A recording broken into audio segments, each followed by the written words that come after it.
Innal hamdalillah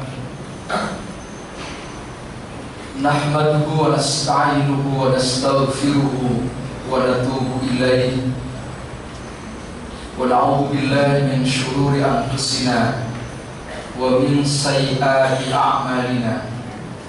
May yahdihillahu fala mudilla lahu wa may yudlil fala hadiya lahu.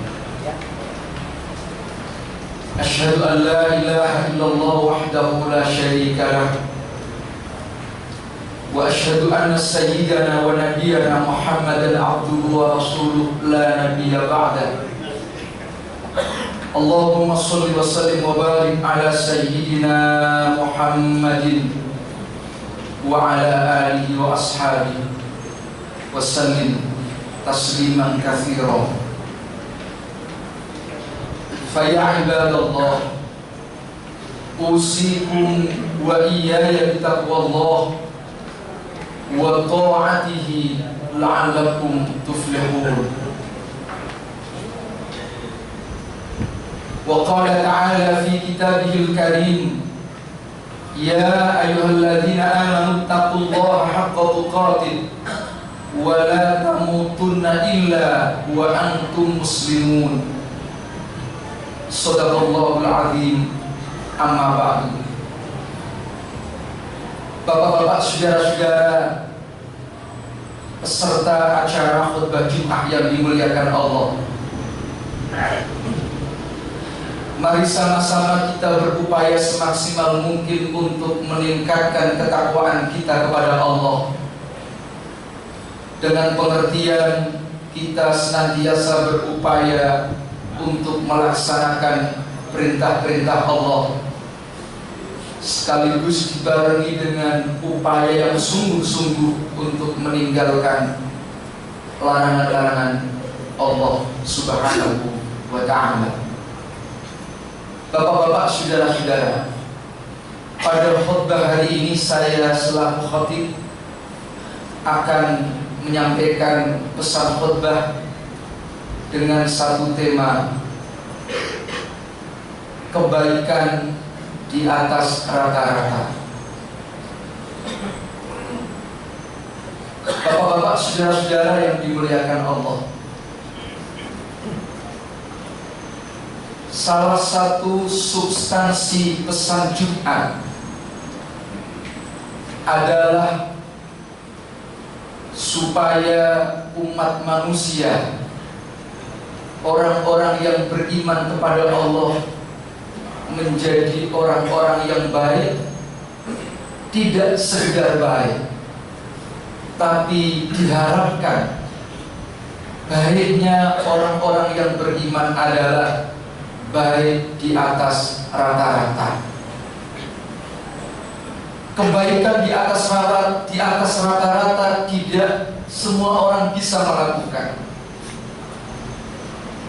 Dalam bahasa agama, kebaikan di atas rata-rata itu sering disebut dengan terminologi ihsan. Di dalam Al-Quran antara lain kata ihsan disebutkan wabil walidaini ihsana. Kepada kedua orang tua kita senantiasa berbuat baik, tidak sembarang baik. Baiknya kita kepada orang tua harus baik di atas rata-rata. Tidak boleh kebaikan kita ini kepada orang tua disamakan dengan orang lain. Itu sebabnya dalam disiplin ilmu fikih tidak dibenarkan memberikan zakat untuk membersihkan harta kekayaan kita diberikan kepada orang tua kita sendiri. Karena apa? Karena itu adalah sesuatu yang kotor, tidak pantas diberikan kepada orang tua kita. Dalam ayat lain juga disebutkan misalnya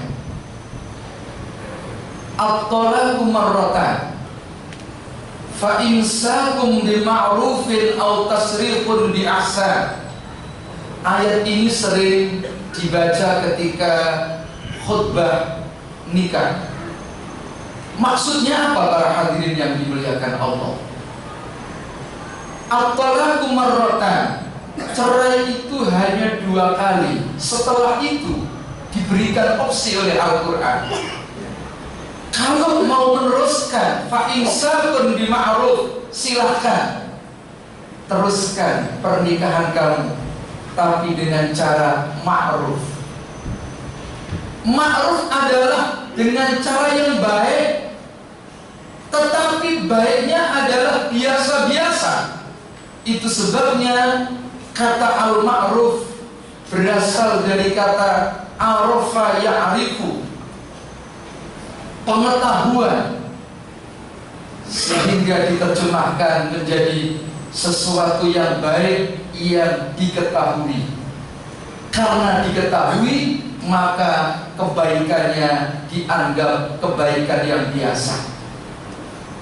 Tapi berbeda ketika pilihan yang nomor 2. Kalau ada seorang suami yang terpaksa harus memilih opsi bercerai dengan istrinya, maka Al-Quran menggunakan bahasa au-tasrihun bi ihsan. Silahkan, kalau terpaksa Anda harus cerai, maka cerailah bi ihsan, dengan cara yang baik. Tidak sembarang baik, tapi baiknya harus di atas rata-rata.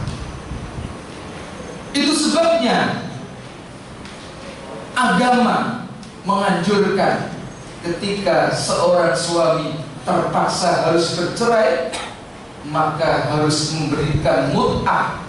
Mut'ah dalam arti sesuatu yang menyenangkan bagi istrinya, bisa jadi menyiapkan segala kebutuhan istri, baik tempat tinggal maupun yang lain yang menyenangkan bagi istrinya. Tetapi sayangnya tidak begitu banyak orang-orang yang terpaksa menceraikan istrinya justru dengan cara yang sebaliknya, menyakiti perempuan. Bahkan ada yang menceraikan istrinya hanya sekedar menggunakan SMS. Itulah sesuatu yang sangat menyakitkan.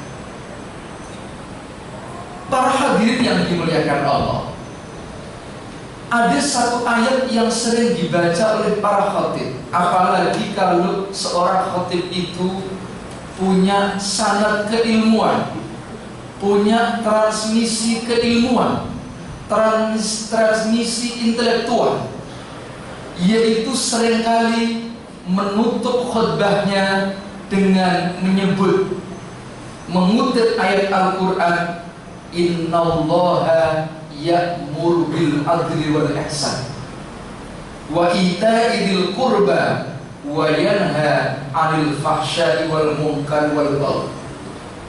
Kenapa khotib? Hampir semua khotib setiap menutup khutbahnya yang dibaca ayat ini, para hadirin yang dimuliakan Allah. Ini adalah tidak terlepas dari sebuah cerita sejarah ketika Umar ibnu Abdul Aziz menjadi seorang kepala negara, menjadi sang khalifah. Beliau melihat pemerintah sebelumnya sering melakukan suatu tindakan kebijakan, terutama kepada orang-orang yang kalah secara politik, akan diperlakukan secara tidak adil dan tidak ihsan. Jadi ada sebuah penyakit para pemimpin kita ketika menang, ketika berkuasa, cenderung untuk memperlakukan lawan politiknya secara tidak adil dan tidak ihsan. Bisa jadi sampai sekarang penyakit itu ada dalam setiap seorang pemimpin. Tapi Umar ibnu Abdul Aziz kepingin tidak terjadi lagi, sehingga Umar ibnu Abdul Aziz memerintahkan kepada para tokoh agama, para ulama-ulama, para kiai-kiai untuk menyampaikan pesan agar semua masyarakat berlaku adil dan ihsan.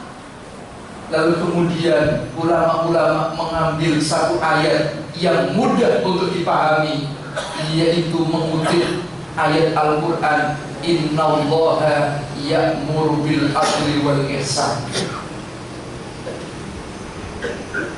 Dan kenapa disampaikan di setiap khutbah yang paling akhir?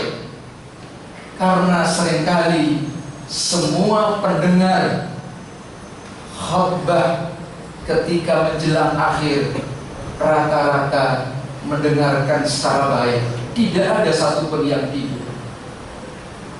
Itu sebabnya statement yang terakhir yang disampaikan oleh para khatib yang semua mendengarkan adalah Innallaha ya'muru bil adli wal ihsan.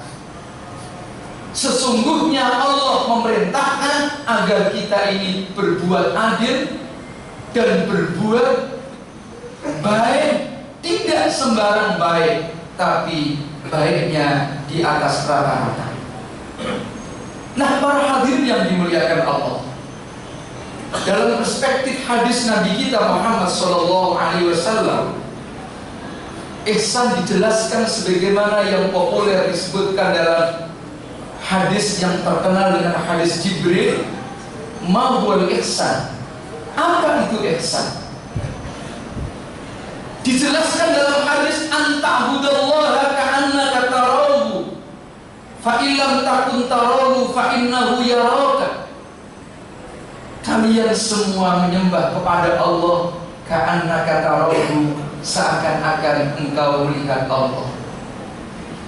Wa illam takun tarahu, manakala kalian tidak melihat Allah, yakinlah fa innahu, sesungguhnya Allah yaraka, melihat kalian. Apa maksudnya para hadirin yang dimuliakan Allah? Ketika kita melihat Allah, jangankan melihat Allah, di depan kita ini ada pemimpin kita, ada atasan kita. Ketika kita bekerja, maka kita akan memberikan pekerjaan kita ini dengan cara yang baik. Bahkan tidak hanya sekedar baik, kita berusaha memberikan pekerjaan yang terbaik. Karena apa? Di depan kita ada atasan kita. Fa illam takun tarahu fa innahu yaraka. Seandainya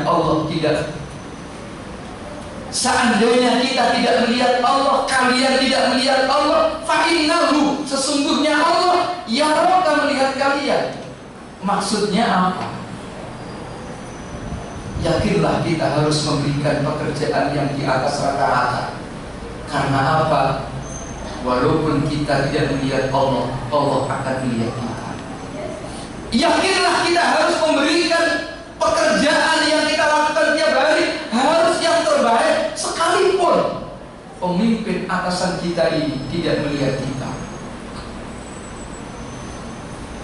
Hadis ihsan ini para hadirin yang dimuliakan Allah, menurut seorang ulama penulis buku Risalah Usyairiyah, sebuah buku yang menjelaskan tentang teori tasawuf yang sekarang lebih populer disebut dengan tazkiyatun nafsi, tetapi seluruh dunia mengatakan disiplin ini masuk dalam kategori ilmu tasawuf.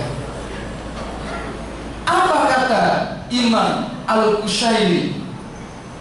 Bahwa ihsan itu sama, identik dengan teori muraqabah. Apa itu teori muraqabah? Muraqabah artinya bahwa seorang hamba punya keyakinan yang kuat.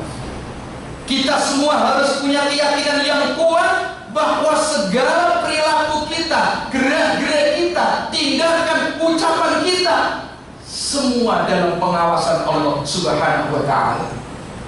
Itu sebabnya dari akar kata muraqabah muncul kata raqib. Siapa raqib? Raqib adalah malaikat yang selalu memperhatikan, meneliti, mengawasi amalan kita.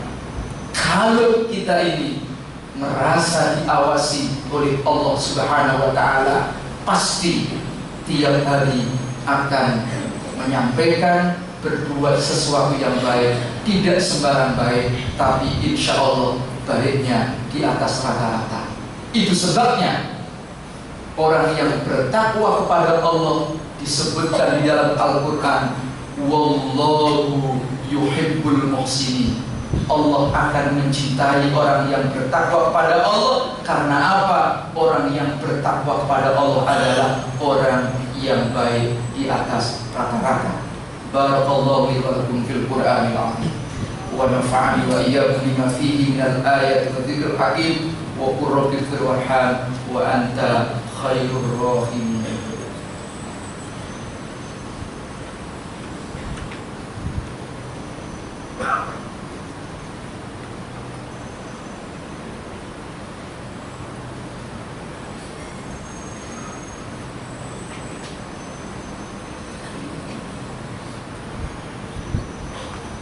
Alhamdulillah, alhamdulillahilladzi arsala rasulahu bil huda wa dinil haqq liyudhhirahu 'ala ad-dini kullihi wa kafaa billahi shahida.